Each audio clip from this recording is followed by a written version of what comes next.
السلام علیکم ورحمۃ اللہ وبرکاتہ الحمد للہ رب العالمین اللہم صلی علی محمد وعلی آل محمد۔ ہر لحظہ ہے مومن کی نئی شان نئی آن، گفتار میں کردار میں اللہ کی برہان، قہاری و غفاری و قدوسی و جبروت، یہ چار عناصر ہوں تو بنتا ہے مسلمان۔ امام حسن البنا رحمہ اللہ کی شخصیت کے اوپر بات کر رہے تھے، ان کے بچپن کی بات ہو رہی تھی پچھلے قسط کے اندر۔ اس قسط کے اندر بھی ہم ان کے بچپن کے حوالے سے بات کریں گے تاکہ ہم اپنے بچوں کی یا اپنے بڑوں کی اس طریقے سے تربیت کر سکیں کہ ان کو بچپن کیسے گزارنا ہے تاکہ وہ ایک اسلام کی عظیم شخصیت بن سکیں۔ تو آئیے اس کا آغاز کرتے ہیں۔ جب آپ کی عمر 7 سال ہوتی ہے تو آپ کے والد صاحب آپ کو قریبی درسگاہ کے اندر، جہاں پہ دینی اور دنیاوی دونوں علوم کی طرف توجہ دی جاتی ہے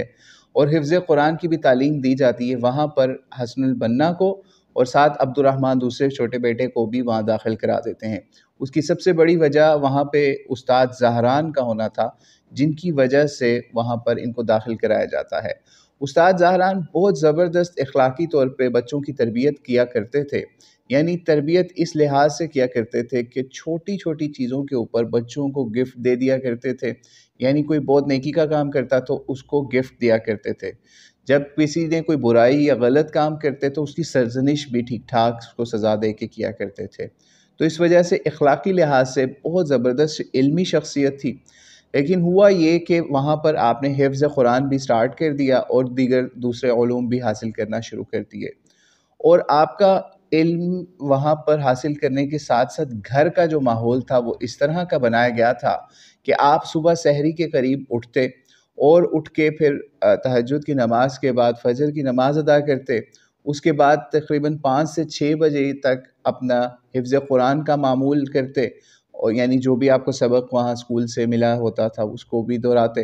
اور پھر اس کے بعد 6 سے 7 یعنی 1 گھنٹہ انہوں نے اس چیز کے لیے بھی منتخب کیا ہوا تھا کہ گھر کے ماحول کے حساب سے کہ آپ نے 1 گھنٹہ قرآن کے علاوہ آپ نے حدیث اور قرآن کی تفسیر کو بھی دینا ہے۔ تو یہ بھی 1 گھنٹہ روزانہ وہ بچے اس چیز کو دیا کرتے تھے، جن میں امام حسن البنا بھی شامل تھے۔ ہوا یوں کہ جب آپ اسکول میں تھے، یا درسگاہ جو قریب تھی جو دینی اور دنیاوی دونوں تعلیم کی طرف اور خاص طور پہ حفظ قرآن کے اوپر فوکس کرتی تھی، امام زہران یا استاد زہران بھی وہاں پہ پڑھایا کرتے تھے۔ ہوا یہ کہ زہران صاحب بہت بڑی علمی شخصیت تھے، تو ان کو اکثر وہاں سے دوسری جگہوں پہ دروس وغیرہ کے لیے جانا پڑتا تھا، تو وہ اسکول کی طرف زیادہ توجہ ان کی بڑھ گئی۔ تو اس وجہ سے ان کی جگہ پہ ایک اور معلم نے وہاں پہ درسگاہ کا نظام سنبھال لیا، لیکن بچے جو تھے وہ استاد زہران کے ساتھ بہت زیادہ اٹیچ تھے، امام حسن البنا بہت زیادہ اٹیچ تھے، کیونکہ وہ اخلاقی لحاظ سے بہت بلند پائے کی شخصیت تھے استاد زہران۔ تو خیر ان کو وہاں کا ماحول اب پسند نہیں آ رہا تھا، تو انہوں نے اپنے والد محترم سے شکایت کی کہ میں اب اسکول چھوڑنا چاہتا ہوں، یعنی یہ دینی درسگاہ چھوڑ کے میں ایک دوسرے اسکول کے اندر داخلہ لینا چاہتا ہوں جہاں پہ دنیاوی تعلیم بھی حاصل ہو زیادہ فوکس کے ساتھ۔ تو ان کے والد صاحب نے پوچھا وجہ کیا ہے، تو انہوں نے بتایا اس طرح استاد زہران بھی چلے گئے ہیں اور ہماری اس طریقے سے تربیت بھی نہیں ہو پا رہی، اور ان کے والد صاحب بڑے پریشان ہوئے کہ یار تمہارا آدھا قرآن پاک ہو گیا ہے، تو آدھا قرآن درمیان میں چھوڑ کے تم دنیاوی اسکول میں چلے جاؤ کہ کیا بنے گا؟ قرآن پاک تو سب سے پہلی چیز ہے یا پہلا علم ہے جس کو اپنے سینے میں تمہیں محفوظ کرنا ہے۔ تو اس کے اوپر اس وقت عمر ان کی تھی تقریباً 11 سال، یعنی 4 سال کا عرصہ اسی درسگاہ کے اندر ان کا گزر چکا تھا، آدھا قرآن کریم انہوں نے ختم کر لیا ہوا تھا، اور والد کے لیے یہ بہت پرابلمٹک سچویشن تھی۔ لیکن حسن البنا نے اپنے والد کو اس طرح مطمئن کیا کہ ابا جان آپ فکر مت کریں، میں قرآن پاک بھی حفظ کروں گا وہاں پہ رہتے ہوئے گھر میں بھی، اور اس کے ساتھ دنیاوی تعلیم بھی حاصل کروں گا، اور آپ فکر مت کریں قرآن پاک میں اپنی ذمہ داری پہ ختم کروں گا۔ ان کے والد صاحب اس کے اوپر مطمئن ہو گئے کہ بچہ جب خود سے، اس سے یہ بھی پتہ چلتا ہے جب بچے کو آپ آنرشپ دیں اور بچے کو کہیں کہ بچہ خود کہے کہ میں یہ کروں گا، ٹھیک ہے،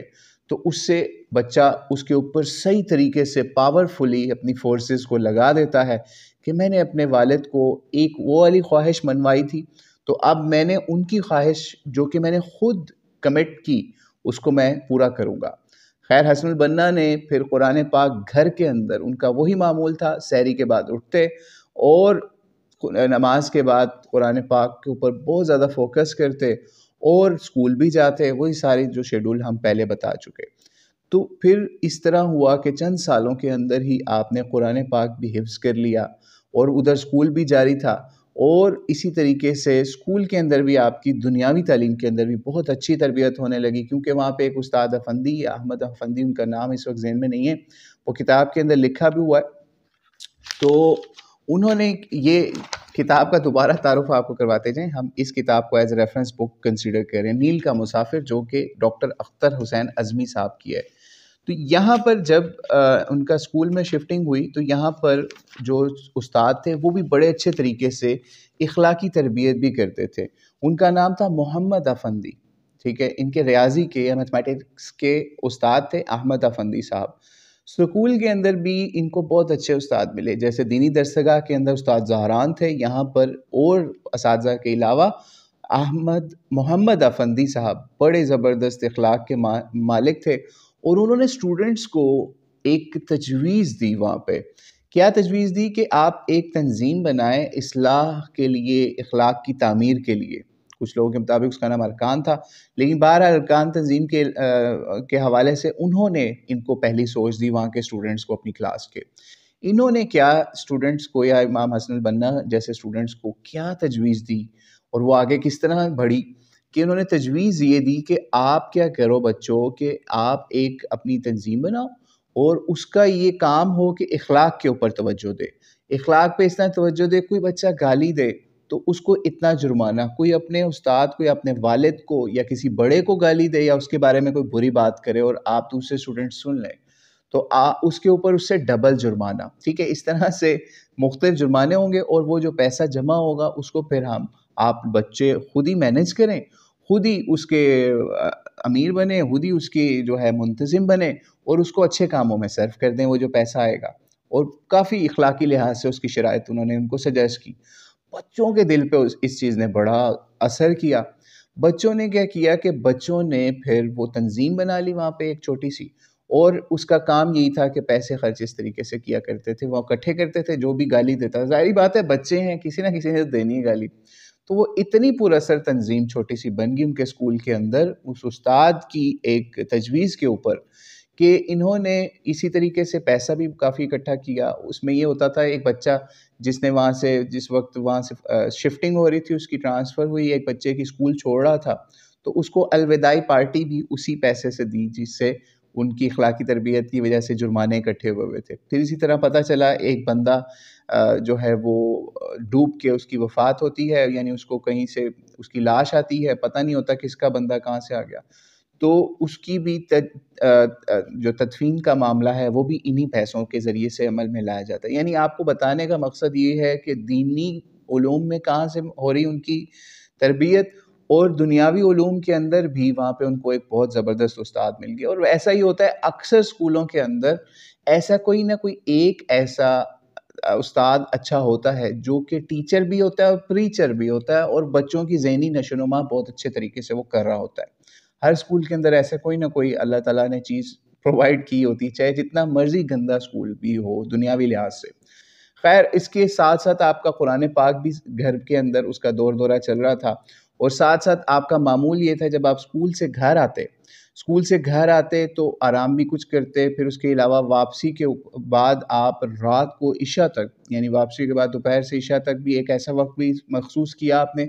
کہ آپ اپنے والد کے ساتھ گھڑی سازی کے اندر بھی ہاتھ بٹایا کرتے تھے۔ ایک دن اسکول واپسی کا ایک قصہ بھی آپ کو بتاتے ہیں اور آج کی نشست کو ختم کرتے ہیں، کہ ہوا یہ کہ ایک دن آپ اسکول سے واپس آ رہے تھے تو وہاں بستی کے قریب ایک کتوں کا جھنڈ تھا یا غول تھا جو اکثر لوگوں کو تنگ بھی کیا کرتا تھا۔ تو ہوا یہ کہ اچانک ان کا ان سے آمنا سامنا ہو جاتا ہے، وہ ان کے پیچھے لگ جاتے ہیں کتے، یہ بڑی سپیڈ سے بھاگتے ہیں، کتے پیچھے بھاگتے ہیں، کتوں کی آوازیں آہستہ آہستہ قریب آنا شروع ہو جاتی ہیں امام حسن البنا کے، یہ بھی بہت سپیڈ سے بھاگتے ہیں، لیکن لگتا ہی نہیں ہے کہ اب وہ مجھے پکڑ لیں گے۔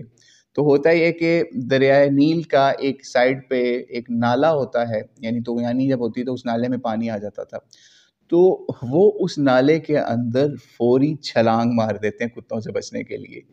جب وہاں چھلانگ مارتے ہیں کہ میں اس میں چھلانگ مار کے دوسرے کنارے پہ لگ کے تو کتوں سے بچ جاؤں گا، لیکن جیسے ہی چھلانگ مارتے ہیں، کیونکہ اس نالے میں بھی بہت طغیانی ہوئی ہوتی ہے ان دنوں کے اندر، تو آپ ڈوب جاتے ہیں. یعنی اس میں اتنا پانی اتنا گہرا بھی ہوتا ہے اور ایسی لہریں اس کی ہوتی ہیں کہ آپ سے وہاں تیراکی ہونی مشکل ہو جاتی ہے آپ کے لیے. اور آپ کوئی بہت ماہر تیراک بھی نہیں تھے، چھوٹی سی عمر تھی 12 سال کے قریب کی، تو آپ اس کے اندر ڈوبتے ہیں یا جو بھی مسئلہ ہوتا ہے. لیکن بہرحال لہریں جو ہیں نا آپ کو کس طریقے سے دوسرے کنارے تک پہنچا دیتی ہیں، آپ بے ہوش ہو جاتے ہیں اس دوران. کوئی عورت آتی ہے، وہ آپ کو اٹھا کے اپنی جھونپڑی میں لے جاتی ہے، پھر بے ہوشی کے عالم میں آپ کو وہاں پہ کچھ علاج کرتی ہے، آپ ہوش میں آتے ہیں. جب آپ ہوش میں آتے ہیں تو وہ پوچھتے ہیں میں کیا ہوں، میں کہاں ہوں. تو پھر ان کو وہ عورت بتاتی ہے کہ آپ کو میں اس طرح فلاں جگہ سے اٹھا کے لائی ہوں. پھر آپ بتاتے ہیں کہ میں اس وجہ سے ادھر نالے میں آپ کو ملا ہوں، چونکہ میں اس طرح کتوں سے بچنے کے لیے وہاں پہ چھلانگ مار دی. تو بہرحال یہ تھے امام حسن البنا، جن کی ہم نے بچپن کی یا ان کے لڑکپن کے قریب کی کچھ چیزیں ہم نے آج آپ کے ساتھ ڈسکس کی. آئندہ نشست کے اندر انشاءاللہ ہم مزید بات کریں گے. اور یہاں ختم کرتے ہوئے ایک بات اور بتاتے چلیں کہ چند سالوں کے اندر امام حسن البنا نے قرآن پاک بھی حفظ کر لیا. پھر اس کے بعد ان کی آمین بھی گھر میں کی گئی، جس کے اندر مختلف ان کے دوستوں کو، عزیز و رشتہ داروں کو بلایا گیا، جس کے اندر ان کی بڑی زیادہ پریز بھی کی گئی. اور اسی وجہ سے آپ کو قرآن اور دینی لحاظ سے وہاں اپنے علاقے کے اندر بہت زیادہ نظر میں دیکھا گیا کہ آپ بہت اعلیٰ کی شخصیت ہیں، پائے کی بچپن میں ہی اتنی بڑی شخصیت ہیں. یہی وجہ تھی کہ وہ جو تنظیم بچوں کی بنائی تھی ارکان کے نام سے یا کسی اور نام سے، جو کہ اسکول کے اندر تھی، جو جرمانے اکٹھا کیا کرتی تھی، اس کا بھی جو سمجھ لیں چیئر پرسن یا لیڈر یا سب سے بڑا جو ہے یا امیر، وہ بھی امام حسن البنا کو منتخب کر لیا گیا، کیونکہ ان کو پتہ تھا کہ یہ جو بچہ ہے یہ بہت زبردست ہے. اور اسی بچے نے اس تنظیم کی وجہ سے، یعنی وہ چھوٹی سی جو اسٹوڈنٹ آرگنائزیشن وہاں پہ بنی اسکول کے اندر، جس کا ہم پہلے ذکر کر چکے، اس نے ایک کام اور بھی کیا کہ وہاں پر ظہر کی نماز بھی قریبی مسجد کے اندر، اسکول کے ساتھ جو مسجد تھی اس کے اندر بھی نماز کا بھی، ظہر کا، اسٹوڈنٹس کو یہ سمجھایا کہ ہمیں باجماعت نماز بھی اکٹھے ادا کرنی ہے. تو بہرحال آج ہم نے امام حسن البنا کی کچھ سیرت کے بارے میں بتایا کہ نظر آتا ہے قاری اور حقیقت میں ہے قرآن. مجھے اقبال کا ایک مصرع تھا، تو وہ امام حسن البنا کے لیے کیسے صادق آتا ہے یا ان پہ فٹ آتا ہے، اس پہ مزید اگلی نشست کے اندر بات کریں گے. اللہ سے دعا ہے ہمیں مزید امام حسن البنا جیسے بچے، بڑے بزرگ لیڈر عطا فرمائے، تاکہ ہم ان سے کچھ فائدہ حاصل کر سکیں. واللہ اعلم بالصواب. السلام علیکم ورحمۃ اللہ وبرکاتہ.